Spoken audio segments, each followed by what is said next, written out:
यही है वो कुआं जहां कभी बेगुनाहों का खून बहा था। यही है वो जमीन जो आज भी उन मासूमों की चीखों की गवाही देती है। 13 अप्रैल 1919 की वो काली शाम, जब जनरल डायर ने बिना चेतावनी हजारों निहत्थे लोगों पर गोलियां चलवा दी। लोग भाग नहीं सके, बच नहीं सके, कुछ गोलियों से मारे गए और कुछ तड़प तड़प कर इसी मिट्टी में दम तोड़ गए। कहा जाता है उसी शाम एक छोटा सा बच्चा घायलों की मदद कर रहा था। उसकी आंखों में आंसू थे, दिल में आग थी और वहीं उसने कसम खाई कि इस नरसंहार के गुनहगार को वो एक दिन अपने ही हाथों से सजा देगा। जी हाँ दोस्तों, ये है जलियांवाला बाग और ये है उसकी खून से लिखी हुई सच्ची और रोंगटे खड़े कर देने वाली कहानी। पूरा वीडियो जरूर देखिए, क्योंकि यकीन मानिए अगर आपने इस कहानी को पूरा सुन लिया तो आपकी आंखें भी नम हुए बिना नहीं रहेंगी। इतिहास के पन्नों में कुछ तारीखें केवल स्याही से नहीं बल्कि रक्त से लिखी जाती हैं। आज हम जिस कहानी के पन्ने पलटने जा रहे हैं उसका अंत तो लंदन के एक आलीशान कैक्सटन हॉल में हुआ, लेकिन इसकी शुरुआत 7 समंदर पार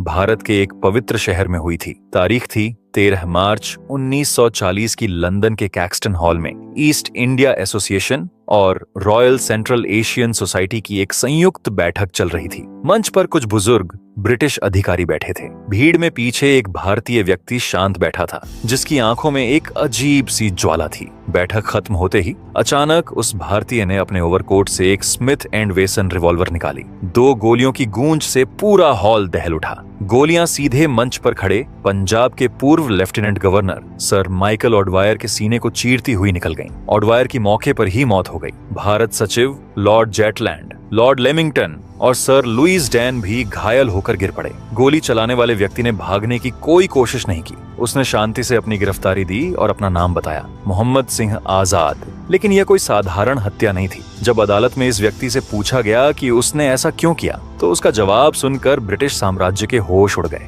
उसने अदालत की आंखों में आंखें डालकर कहा, पूरे 21 वर्षों से मैं प्रतिशोध लेने का प्रयास कर रहा था। मुझे खुशी है कि मैंने अपना काम पूरा कर दिया। मुझे मौत का कोई डर नहीं है। मैं अपने देश के लिए मर रहा हूँ। ये कहानी केवल एक दिन के नरसंहार की नहीं है। यह कहानी है उस अमानवीय साम्राज्य की जिसने अपनी सत्ता बचाने के लिए इंसानियत को गोलियों से भून दिया। यह कहानी है पंजाब के उस दर्द की जिसने एक अनाथ बच्चे को शहीद-ए आज़म ऊधम सिंह बना दिया। आखिर उस खूनी शाम को अमृतसर में क्या हुआ था? ब्रिटिश साम्राज्य को इतना खौफ क्यों था कि उसने निहत्थे बच्चों और औरतों पर 1650 राउंड गोलियां चलवा दी? आइए इतिहास की इस पूरी कहानी को गहराई से समझते हैं। देखो, कहानी स्टार्ट होती है पंजाब के संगरूर जिले का एक छोटा सा गांव सुनाम से। यहीं 26 दिसंबर 1899 को एक साधारण किसान और रेलवे क्रॉसिंग के चौकीदार टहल सिंह और माता नारायण कौर के घर एक बालक का जन्म हुआ। माता पिता ने बड़े प्यार से उसका नाम रखा शेर सिंह। उस समय भारत में ब्रिटिश साम्राज्य अपनी चरम सीमा पर था, लेकिन शेर सिंह का बचपन बहुत ही दुर्भाग्यपूर्ण रहा।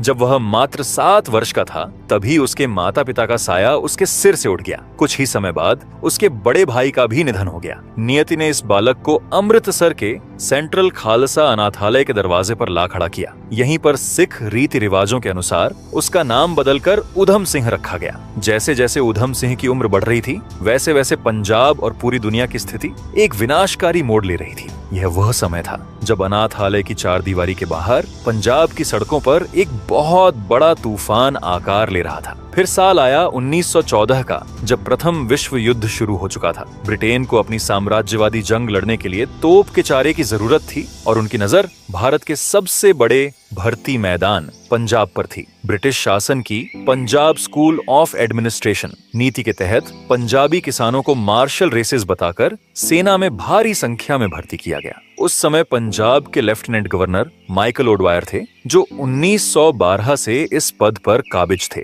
ऑडवायर एक अत्यंत क्रूर और साम्राज्यवादी मानसिकता वाले अधिकारी थे, जिनका स्पष्ट मानना था कि ब्रिटिश शासन भारत के लिए ईश्वरीय देन है और बल प्रयोग ही भारतीयों पर शासन करने का एकमात्र तरीका है। अब आओ विश्व युद्ध के दौरान पंजाब का किस कदर खून चूसा गया, इसे इन आंकड़ों से समझा देता हूँ। पहले देखो, 1914 का समय था। यूरोप में युद्ध की आग भड़क चुकी थी, लेकिन उसकी लपटें भारत के पंजाब तक महसूस होने लगी थी। पंजाब के गांवों में उस समय एक अजीब सा माहौल था। जहां पहले खेतों में फसल की बात होती थी, अब वहां युद्ध में भर्ती की चर्चा होने लगी थी। ब्रिटिश सरकार को युद्ध के लिए सैनिक चाहिए थे और उनकी नजर सबसे ज्यादा पंजाब पर थी। देखते ही देखते भारतीय सेना का आकार लगभग 12 लाख सैनिकों तक पहुंच गया। इनमें से लगभग 3,35,000 जवान सिर्फ पंजाब से थे। सोचिए, हर गांव से कई कई नौजवान उठाकर सेना में भेज दिए गए। भर्ती हमेशा स्वेच्छा से नहीं होती थी। कई जगहों पर इतना दबाव बनाया गया कि लोगों को मजबूरी में सेना में जाना पड़ा। गांव के जमींदारों और अधिकारियों को टारगेट दिए जाते थे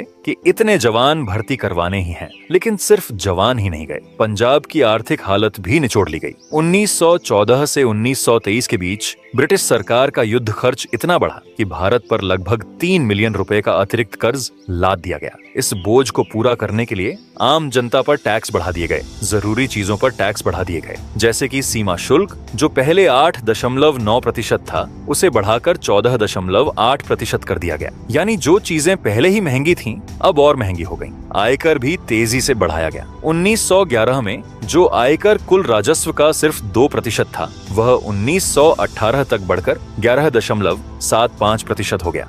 इसका मतलब था कि युद्ध यूरोप में हो रहा था, लेकिन उसकी कीमत भारत के लोग चुका रहे थे। इस तरह देखा जाए तो प्रथम विश्व युद्ध सिर्फ यूरोप की लड़ाई नहीं थी, बल्कि पंजाब जैसे क्षेत्रों के लिए यह खून, पसीने और पैसे की भारी कीमत बन गया था। खेतों से अनाज कम और सैनिक ज्यादा निकलने लगे थे और आम जनता की जेब से युद्ध का खर्च वसूला जा रहा था। एक तरफ पंजाब के युवा फ्रांस के फ्लैंडर्स और मेसोपोटामिया के रेगिस्तानों में ब्रिटिश झंडे के लिए अपनी जान दे रहे थे और दूसरी तरफ पंजाब के किसानों पर भारी करों का बोझ लादा जा रहा था। लगातार पड़े सूखे और महंगाई ने आम जनता की कमर तोड़ दी थी। इसके ऊपर 1918 से 1920 के बीच इन्फ्लुएंजा महामारी ने भारत में लाखों लोगों की जान ले ली। पंजाब भुखमरी, बीमारी और ब्रिटिश दमन की चक्की में पिस रहा था। जब पंजाब में असंतोष पनप रहा था, तब 7 समंदर पार एक और क्रांति जन्म ले रही थी। 20वीं सदी की शुरुआत में कई पंजाबी किसान और छात्र बेहतर जीवन की तलाश में कनाडा और अमेरिका, विशेषकर वेस्ट कोस्ट गए थे, लेकिन वहां उन्हें रेसिज्म, व्हाइट सुप्रीमेसी और अमानवीय भेदभाव का सामना करना पड़ा। उन्हें एहसास हुआ कि विदेशों में उनके अपमान का असली कारण ये है कि उनका अपना देश भारत अंग्रेजों का गुलाम है। इसी चेतना ने 15 जुलाई 1913 को ओरेगॉन के एस्टोरिया में गदर पार्टी को जन्म दिया। सोहन सिंह भकना, लाला हरदयाल, करतार सिंह सराभा और मौलवी बरकतुल्लाह जैसे नेताओं ने इस अंतरराष्ट्रीय राजनीतिक आंदोलन की नींव रखी। इनका मुख्यालय सैन फ्रांसिस्को में युगांतर आश्रम था और यहाँ से प्रकाशित होने वाले अखबार के मास्टरहेड पर लिखा होता था, राम, अल्लाह और नानक। गदर का मतलब ही था विद्रोह। इनका लक्ष्य स्पष्ट था, ब्रिटिश साम्राज्य को उखाड़ फेंकना। 1914 में जब कोमागाटामारू जहाज को कनाडा के वैंकूवर तट से वापस भारत भेज दिया गया और बज घाट पर निहत्थे यात्रियों पर अंग्रेजों ने गोलियां चलाईं, तो गदरियों के धैर्य का बांध टूट गया। प्रथम विश्व युद्ध का फायदा उठाते हुए हजारों गद्दर क्रांतिकारी भारत, विशेषकर पंजाब, लौट आए। उनकी योजना जर्मन हथियारों की मदद से 1915 में ब्रिटिश सेना के भीतर एक आर्म्ड रिबेलियन कराने की थी, लेकिन ब्रिटिश खुफिया एजेंसियों को इसकी भनक लग गई। माइकल ओडवायर के नेतृत्व में पंजाब प्रशासन ने अत्यंत क्रूरता से इस आंदोलन को कुचल दिया। सैकड़ों क्रांतिकारियों को गिरफ्तार किया गया और करतार सिंह सराभा जैसे युवा नायकों को फांसी दे दी गई। भले ही 1915 का गदर विफल हो गया, लेकिन इसने माइकल ओडवायर और ब्रिटिश हुकूमत के मन में एक गहरा पैरानॉइड डर पैदा कर दिया। अंग्रेज अधिकारियों को अब हर पंजाबी किसान, हर सभा और हर विरोध प्रदर्शन में 1857 के सिपाही विद्रोह की परछाई नजर आने लगी थी। फिर आया नवंबर 1918। इस समय तक प्रथम विश्व युद्ध समाप्त हो गया था। युद्ध के दौरान महात्मा गांधी सहित कई भारतीय नेताओं ने अंग्रेजों का इस उम्मीद में समर्थन किया था कि युद्ध के बाद भारत को डोमिनियन स्टेटस या कम से कम राजनीतिक रियायतें दी जाएंगी। लेकिन साम्राज्यवाद कभी अपना चरित्र नहीं बदलता। पुरस्कार देने के बजाय ब्रिटिश सरकार ने भारत को एक ऐसा भयानक धोखा दिया जिसने पूरे देश में आग लगा दी। मार्च 1919 में इंपीरियल लेजिस्लेटिव काउंसिल द्वारा अराजक और क्रांतिकारी अपराध अधिनियम 1919 पारित किया गया। इसे रॉलेट एक्ट के नाम से जाना गया क्योंकि इसे ब्रिटिश जज सिडनी रॉलेट की अध्यक्षता वाली राजद्रोह समिति की सिफारिशों पर तैयार किया गया था। यह कानून कितना क्रूर था, इसे इन बातों से समझिए, जिसमें पहला था संदेह पर गिरफ्तारी। पुलिस किसी भी भारतीय को मात्र राजद्रोह के शक के आधार पर बिना वारंट गिरफ्तार कर सकती थी और तलाशी ले सकती थी। दूसरा था बिना मुकदमे के जेल। राजनीतिक बंदियों को बिना किसी मुकदमे या न्यायिक समीक्षा के 2 साल तक अनिश्चित काल के लिए जेल में रखा जा सकता था। तीसरा था गुप्त अदालतें। आरोपियों पर बिना झूरी के विशेष ट्रिब्यूनल द्वारा बंद कमरों में मुकदमा चलाया जाता था। जहां चौथा था न दलील, न वकील, न अपील। आरोपी को न तो वकील रखने की अनुमति थी, न कानूनी प्रतिनिधित्व का अधिकार था और न ही अदालत के फैसले के खिलाफ अपील करने का अधिकार था। और last but note the least, press पर पाबंदी। प्रेस की स्वतंत्रता को पूरी तरह से कुचल दिया गया और किसी भी राजद्रोही सामग्री को छापने या रखने पर 2 साल की कड़ी कैद का प्रावधान था। पूरे भारत में इस कानून को काला कानून कहा गया। इंपीरियल लेजिस्लेटिव काउंसिल के सभी भारतीय सदस्यों जैसे मदन मोहन मालवीय और मोहम्मद अली जिन्ना ने इसके विरोध में इस्तीफा दे दिया। यह शांति के समय में युद्धकालीन आपातकालीन शक्तियों को थोपने का एक अमानवीय प्रयास था। दक्षिण अफ्रीका से लौटे महात्मा गांधी, जो अब तक ब्रिटिश न्याय प्रणाली में विश्वास रखते थे, इस कानून से गहरे सदमे में थे। उन्होंने कहा, यदि यह प्रस्तावित उपाय कानून बन जाता है तो हमें सत्याग्रह की पेशकश करनी चाहिए।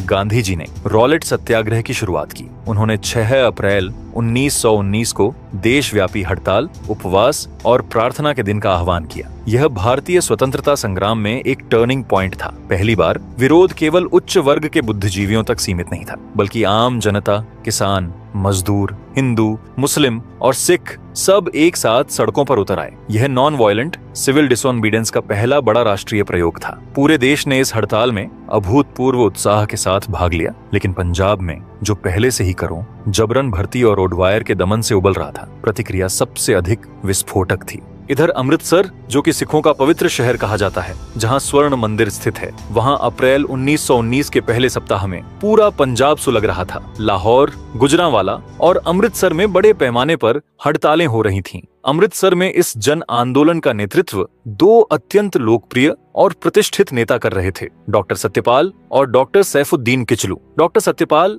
एक जाने माने चिकित्सक और राजनीतिक नेता थे, जिन्होंने प्रथम विश्व युद्ध के दौरान ब्रिटिश भारतीय सेना में कैप्टन के रूप में सेवा की थी। डॉक्टर किचलू एक उच्च शिक्षित मुस्लिम वकील थे, जो कैम्ब्रिज और जर्मनी से पढ़ाई करके लौटे थे। इन दोनों नेताओं ने अमृतसर में रॉलेट एक्ट के खिलाफ शांतिपूर्ण विरोध प्रदर्शनों का आयोजन किया। उनकी सबसे बड़ी उपलब्धि थी हिंदू मुस्लिम एकता। 9 अप्रैल 1919 का दिन रामनवमी का पवित्र त्योहार था। अमृतसर की सड़कों पर एक विशाल जुलूस निकाला गया। इस जुलूस में हिंदू, मुस्लिम और सिख कंधे से कंधा मिलाकर चल रहे थे। वे एक ही बर्तन से पानी पी रहे थे, जो उस समय के रूढ़िवादी समाज में एक क्रांतिकारी कदम था। वे महात्मा गांधी की जय और हिंदू मुस्लिम की जय के नारे लगा रहे थे। यह एकता ब्रिटिश हुकूमत के लिए किसी बुरे सपने से कम नहीं थी। डिप्टी कमिश्नर माइल्स इरविंग और लेफ्टिनेंट गवर्नर माइकल ओडवायर के पसीने छूट गए। उन्हें इस अभूतपूर्व भाईचारे में 1857 के प्रथम स्वतंत्रता संग्राम की झलक दिखाई दी, जब हिंदुओं और मुसलमानों ने मिलकर ब्रिटिश साम्राज्य की जड़ें हिला दी थीं। प्रशासन किसी भी कीमत पर इस आंदोलन को कुचलना चाहता था। फिर 10 अप्रैल 1919 की सुबह माइल्स इरविंग ने डॉक्टर सत्यपाल और डॉक्टर किचलू को धोखे से अपने आवास पर बुलाया। वहां पहुंचते ही उन्हें गिरफ्तार कर लिया गया और एक गुप्त स्थान हिमालय की तलहटी में स्थित धर्मशाला पर निर्वासित कर दिया गया। उसी समय महात्मा गांधी को पंजाब में प्रवेश करने से रोक दिया गया और उन्हें गिरफ्तार कर वापस बंबई भेज दिया गया। जैसे ही अमृतसर की जनता को अपने प्रिय नेताओं की गिरफ्तारी की खबर मिली, शहर में उबाल आ गया। हजारों की संख्या में लोग डिप्टी कमिश्नर के आवास की ओर चल पड़े ताकि वे अपने नेताओं की रिहाई की मांग कर सकें। वे पूरी तरह शांतिपूर्ण थे, लेकिन सिविल लाइंस, जहां अंग्रेज रहते थे, उनकी ओर जाने वाले रेलवे ओवर ब्रिज पर ब्रिटिश सेना के पिकेट ने उन्हें रोक लिया। जब भीड़ ने पीछे हटने से इनकार कर दिया तो सेना ने बिना किसी उकसावे के उन पर अंधाधुंध गोलियां चला दी। करीब 20 से 30 निर्दोष भारतीय वहीं सड़क पर मारे गए। जिन लोगों ने अपने साथियों को आंखों के सामने खून से लथपथ गिरते देखा, उनका धैर्य टूट गया। शांतिपूर्ण प्रदर्शनकारियों की भीड़ अब एक उग्र और हिंसक भीड़ में बदल चुकी थी। उन्होंने शहर में ब्रिटिश सत्ता के हर प्रतीक पर हमला कर दिया। भीड़ ने रेलवे लाइनों को उखाड़ दिया, टेलीग्राफ के तार काट दिए और सरकारी इमारतों जैसे कि टाउन हॉल, पोस्ट ऑफिस को आग के हवाले कर दिया। सबसे भयानक घटना 3 ब्रिटिश बैंकों, नेशनल बैंक, चार्टर्ड बैंक और एलायंस बैंक में हुई, जहां भीड़ ने 5 ब्रिटिश प्रबंधकों और कर्मचारियों को पीट कर मार डाला। अगले दिन 11 अप्रैल को एक ब्रिटिश मिशनरी शिक्षिका मिस मार्सेला शेरवुड, जो पिछले 15 वर्षों से अमृतसर में रह रही थीं, अपनी साइकिल पर स्कूल बंद कराने जा रही थीं। कूचा कौरियांवाला नामक एक अत्यंत संकरी गली में उग्र भीड़ ने उन्हें घेर लिया। भीड़ ने उन्हें साइकिल से गिरा दिया और लाठियों से बेरहमी से पीटा, जिससे वह अधमरी हो गईं। लेकिन यहाँ ध्यान देने वाली बात यह है कि उस उग्र भीड़ के जाने के बाद उसी गली के कुछ स्थानीय भारतीयों, जिनमें उनके एक छात्र का पिता भी शामिल था, ने अपनी जान पर खेलकर मार्सेला शेरवुड को बचाया, उन्हें घर में छिपाया और सुरक्षित गोविंदगढ़ किले तक पहुंचाया। हालांकि ब्रिटिश प्रशासन के लिए यह घटना किसी भी अन्य हत्या से ज्यादा बड़ी बन गई। एक श्वेत ब्रिटिश महिला पर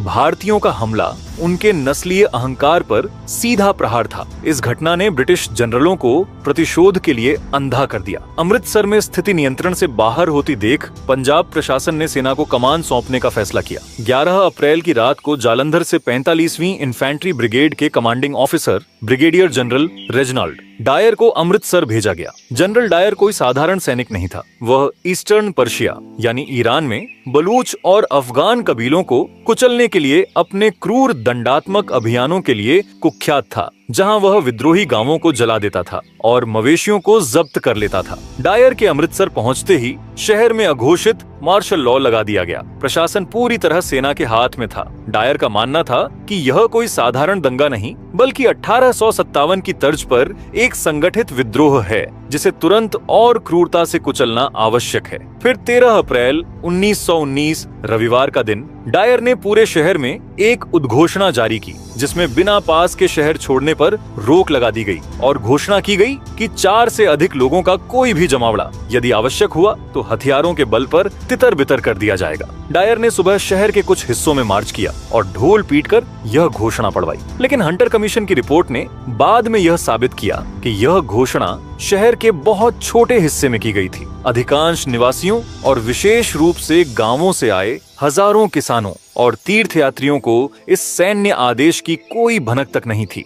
फिर 13 अप्रैल को बैसाखी का पवित्र त्योहार था। अमृतसर के स्वर्ण मंदिर में मथा टेकने के बाद हजारों लोग आराम करने और अपने दोस्तों रिश्तेदारों से मिलने के लिए पास ही स्थित जलियांवाला बाग में जमा होने लगे। जलियांवाला बाग कोई हरा भरा पार्क नहीं था। यह लगभग 7 एकड़ का एक ऊबड़ खाबड़ धूल भरा आयताकार खाली मैदान था। इसकी सबसे बड़ी त्रासदी इसकी भौगोलिक बनावट थी। यह मैदान चारों तरफ से ऊंची इमारतों और ईंटों की दीवारों से घिरा हुआ था। इसमें प्रवेश करने और बाहर निकलने के लिए केवल 4 या 5 बेहद संकरी गलियां थीं। दोपहर 4:30 बजे तक वहां लगभग 15,000 से 20,000 लोग इकट्ठा हो चुके थे। भीड़ में हिंदू, मुस्लिम, सिख, ईसाई सभी धर्मों के लोग थे। कई तो अपने छोटे बच्चों के साथ आए थे। वहां एक राजनीतिक सभा भी चल रही थी, जिसका आयोजन मोहम्मद बशीर ने किया था और जिसमें रॉलेट एक्ट के खिलाफ और डॉक्टर सत्यपाल व डॉक्टर किचलू की रिहाई के लिए शांतिपूर्ण प्रस्ताव पारित किए जा रहे थे। भीड़ पूरी तरह से निहत्थी और शांतिपूर्ण थी। किसी के पास कोई हथियार नहीं था। जब डायर को इस सभा की खबर मिली तो वह आग बबूला हो गया।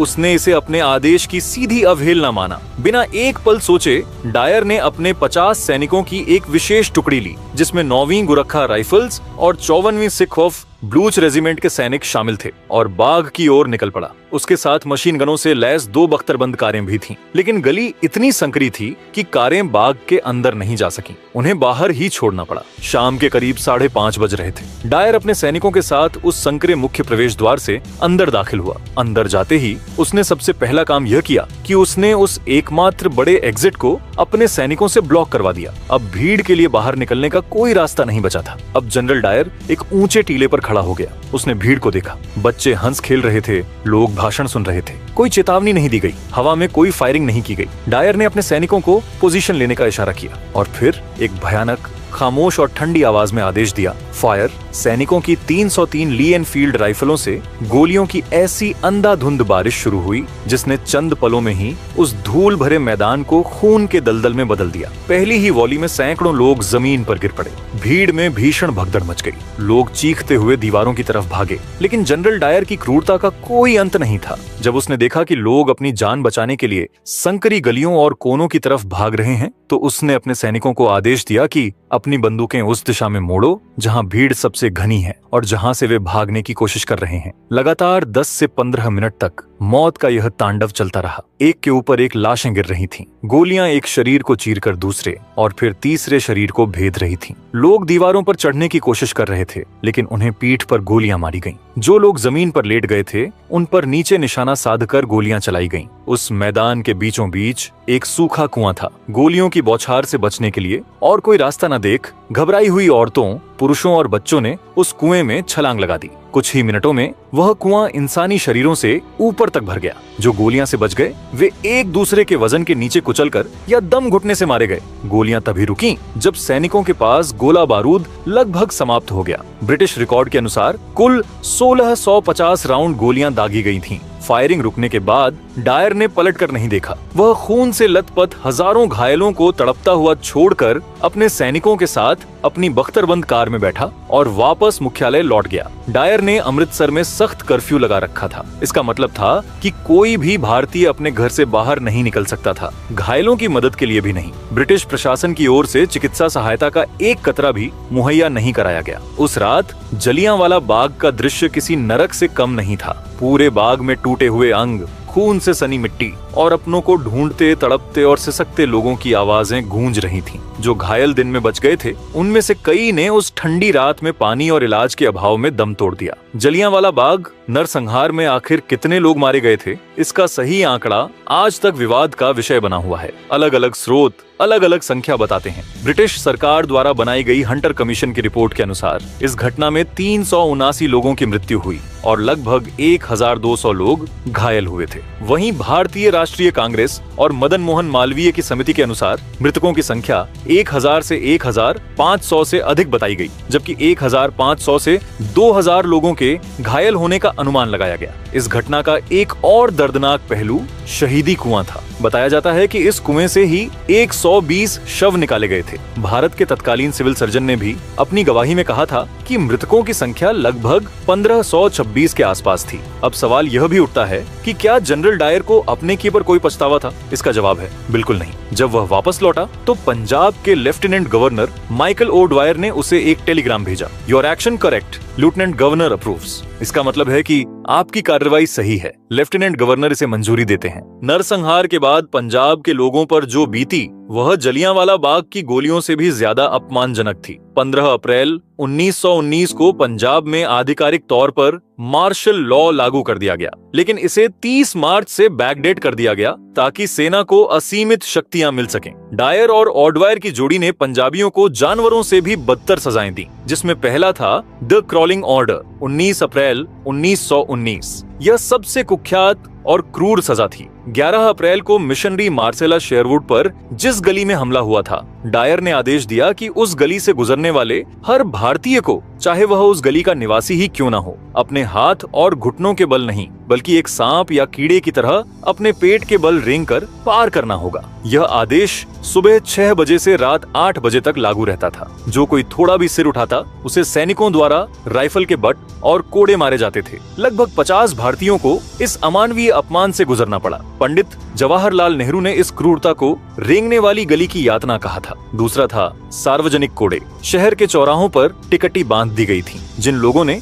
मार्सेला शेरवुड को बचाया था उन्हें भी पीटा गया। किसी भी ब्रिटिश अधिकारी को सलाम न करने पर सरेआम कोड़े मारे जाते थे। तीसरा था बुनियादी सुविधाओं की बंदी। संदिग्ध राजनीतिक झुकाव वाले भारतीयों के घरों की बिजली और पानी की आपूर्ति काट दी गई। डाक व्यवस्था को सेंसर कर दिया गया। मस्जिदों और मंदिरों को इबादत के लिए बंद कर दिया गया। और चौथा था हवाई बमबारी। 15 अप्रैल को जब गुजरांवाला में इस नरसंहार के खिलाफ विरोध प्रदर्शन हुए तो ब्रिटिश प्रशासन ने निहत्थे नागरिकों पर रॉयल एयर फोर्स के हवाई जहाजों से बमबारी और मशीन गनों से फायरिंग करवाई, जिसमें दर्जनों लोग मारे गए। यह सिर्फ शरीरों को मारने की कोशिश नहीं थी, यह एक पूरे राष्ट्र की आत्मा को कुचलने, उन्हें नपुंसक महसूस कराने का एक क्रूर ब्रिटिश प्रयोग था। जलियांवाला बाग की भयानक खबरें जब सेंसरशिप का सीना चीरकर दुनिया के सामने आईं, तो अंतर्राष्ट्रीय स्तर पर हड़कंप मच गया। दबाव में आकर ब्रिटिश सरकार ने 14 अक्टूबर 1919 को डिसऑनर्डर इंक्वायरी कमेटी का गठन किया, जिसे इसके अध्यक्ष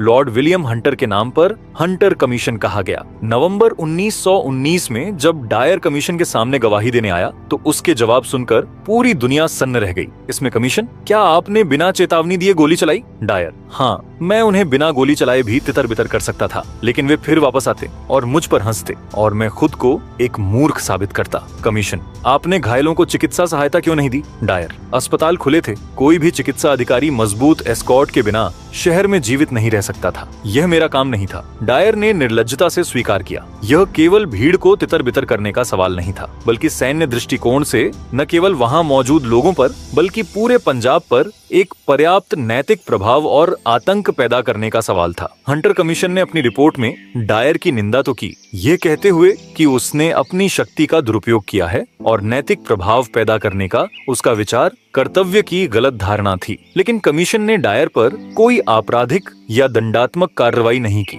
उसे केवल उसके पद से हटा दिया गया और उसे रिटायरमेंट दे दी गई। फिर 8 जुलाई 1920 को इस मुद्दे पर हाउस ऑफ कॉमन्स में तीखी बहस हुई। तत्कालीन युद्ध मंत्री विंस्टन चर्चिल, जो भारत के स्वतंत्रता संग्राम के सख्त खिलाफ थे, उन्हें भी यह क्रूरता पच नहीं पाई। चर्चिल ने अपने ऐतिहासिक भाषण में कहा, भीड़ निहत्थी थी, गोलियां वहां दागी गईं जहां भीड़ सबसे ज्यादा थी। यह ब्रिटिश साम्राज्य के पूरे इतिहास में एक राक्षसी घटना है। पूर्व प्रधानमंत्री H.H. एस्क्विथ ने इसे हमारे पूरे इतिहास के सबसे बुरे अत्याचारों में से एक बताया। लेकिन दूसरी तरफ ब्रिटिश समाज का एक बड़ा हिस्सा डायर को नायक मान रहा था। 19 जुलाई 1920 को हाउस ऑफ लॉर्ड्स में विस्काउंट फिनले ने डायर के समर्थन में एक प्रस्ताव पेश किया। इस उच्च सदन ने डायर के कृत्यों को यह कहते हुए सही ठहराया कि उसने पंजाब में एक बड़े विद्रोह को कुचलकर ब्रिटिश राज को बचाया है। इतना ही नहीं, ब्रिटिश रूढ़िवादी अखबार द मॉर्निंग पोस्ट ने डायर के सम्मान में पंजाब का रक्षक नाम से एक फंड शुरू किया।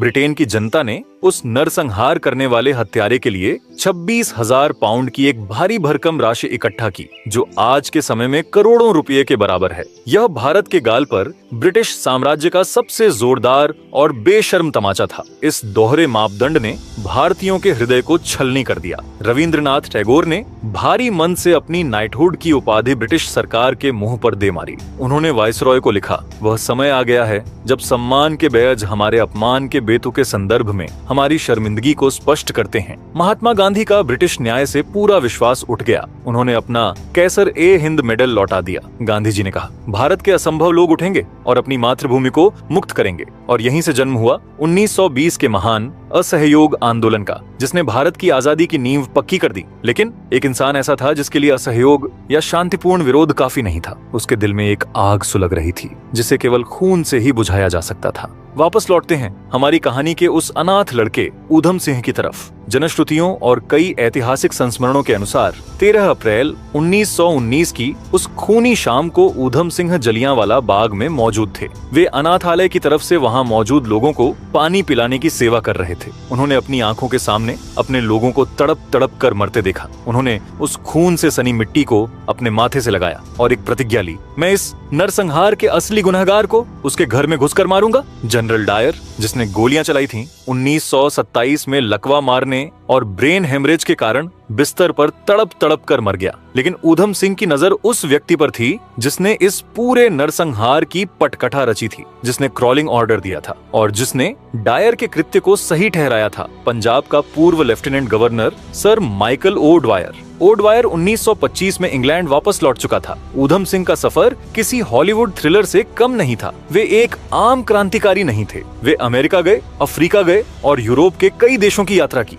इस दौरान वे भगत सिंह के विचारों और गदर पार्टी के संपर्क में आए। उन्होंने ब्रिटिश एजेंसियों को चकमा देने के लिए अपना वेश और नाम कई बार बदला। उनका सबसे प्रसिद्ध उपनाम था राम मोहम्मद सिंह आजाद। यह नाम सिर्फ एक पहचान नहीं थी, बल्कि यह भारत के तीनों प्रमुख धर्मों की एकता का प्रतीक था। वही एकता जिससे घबराकर अंग्रेजों ने जलियांवाला बाग में गोलियां चलाई थीं। आखिरकार 1934 में ऊधम सिंह लंदन पहुंचने में कामयाब हो गए। उन्होंने वहां एक बढ़ई, एक मोटर मैकेनिक और यहाँ तक कि हॉलीवुड फिल्मों जैसे एलिफेंट बॉय में एक एक्स्ट्रा के रूप में काम किया। लेकिन उनका असली मकसद कभी उनकी नजरों से ओझल नहीं हुआ। वे ओ ड्वायर की हर गतिविधि पर नजर रखने लगे। 21 साल का लंबा इंतजार, एक ऐसा ऐसा धैर्य जिसकी मिसाल इतिहास में नहीं मिलती। तारीख थी 13 मार्च 1940 की। समय शाम के 4:30 बजे। संयोग देखिए, 13 अप्रैल 1919 को जलियांवाला बाग में भी गोलियां ठीक इसी समय चलनी शुरू हुई थीं। कैक्सटन हॉल में ईस्ट इंडिया एसोसिएशन की बैठक चल रही थी। ऊधम सिंह एक किताब ली हॉल में दाखिल हुए और आगे की पंक्तियों के पास जाकर खड़े हो गए।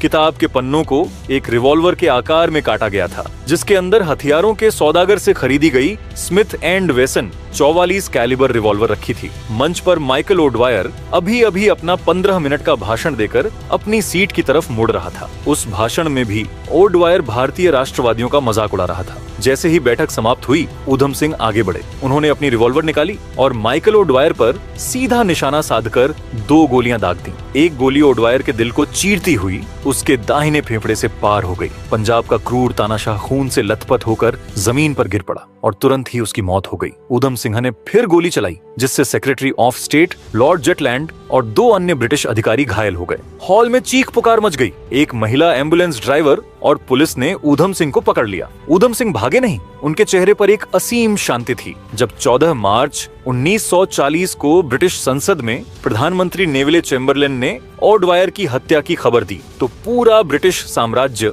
स्तब्ध रह गया। यह 1922 के बाद ब्रिटेन में पहली बड़ी राजनीतिक हत्या थी। लंदन की अदालत में जब ऊधम सिंह पर मुकदमा चला, तो उन्होंने अत्यंत गर्व और निडरता के साथ कहा, मैंने यह किया क्योंकि मुझे उससे नफरत थी। वह इसी लायक था। उसने मेरे लोगों की भावना को कुचलना चाहा, इसलिए मैंने उसे कुचल दिया। मुझे मौत की सजा की कोई परवाह नहीं है। मेरे लिए मातृभूमि के लिए शहीद होने से बड़ा सम्मान क्या हो सकता है। फिर 5 जून 1940 को जूरी ने ऊधम सिंह को हत्या का दोषी करार दिया और 31 जुलाई 1940 को लंदन की पेंटन विलेज जेल की कालकोठरी में, उसी जेल में जहां 30 साल पहले मदन लाल ढींगरा को फांसी दी गई थी, ऊधम सिंह को अल्बर्ट पियरपॉइंट नामक जल्लाद ने फांसी पर लटका दिया। ऊधम सिंह का पार्थिव शरीर 1974 में भारत लाया गया और उनके अवशेषों को उसी जलियांवाला बाग की पवित्र मिट्टी में संरक्षित किया गया, जहां से यह पूरी कहानी शुरू हुई थी। हालिया अपडेट यह है कि जलियांवाला बाग हत्याकांड को 1 सदी से अधिक का समय बीत चुका है, लेकिन इसके घाव आज भी ताजा हैं। अप्रैल 1919 में इस नरसंहार के ठीक 100 वर्ष पूरे होने पर ब्रिटिश संसद में इस पर एक विस्तृत बहस हुई। तत्कालीन ब्रिटिश प्रधानमंत्री थेरेसा मे ने इसे ब्रिटिश भारतीय इतिहास पर एक शर्मनाक धब्बा बताया और इसके लिए गहरा खेद व्यक्त किया। हालांकि भारत की दशकों पुरानी मांग के बावजूद ब्रिटिश सरकार ने आज तक कोई औपचारिक माफी नहीं मांगी है। भारत सरकार ने 2021 में जलियांवाला बाग स्मारक का बड़े पैमाने पर रेनोवेशन किया। वहां नई शहीदी गैलरी बनाई गई है और एक साउंड एंड लाइट शो स्थापित किया गया है, ताकि नई पीढ़ी इस बलिदान के इतिहास को महसूस कर सके। दीवारों पर गोलियों के निशान आज भी कांच के पीछे सुरक्षित हैं। दिसंबर 2021 में एक चौंकाने वाली घटना हुई। जसवंत सिंह चेल नामक एक युवक को तीर कमान के साथ विंडसर कैसल में गिरफ्तार किया गया। उसने वीडियो में दावा किया था कि वह महारानी की हत्या करके 1919 के जलियांवाला बाग हत्याकांड का बदला लेना चाहता था। उसे 2023 में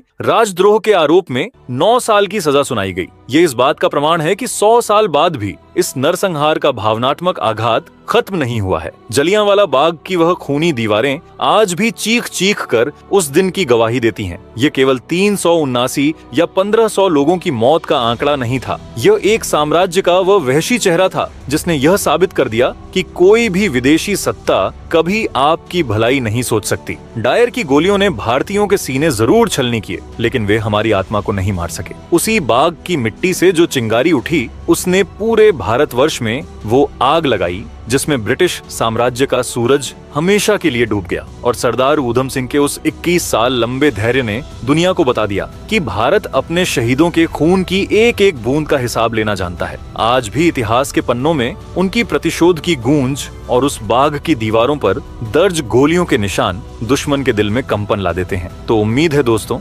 आपको यह कहानी पसंद आई होगी। अगर आपको यह कहानी पसंद आई है तो आपको सरदार भगत सिंह जी की कहानी भी जरूर पसंद आएगी कि कैसे उन्होंने भारत की आजादी में अहम भूमिका निभाई। इसके लिए ऊपर स्क्रीन पर दिख रहे वीडियो को जरूर देखें। तब तक आप अपने और अपने परिवार का ख्याल रखें। कमेंट में सरदार ऊधम सिंह के लिए 2 शब्द जरूर लिखें, वंदे मातरम, जय हिंद।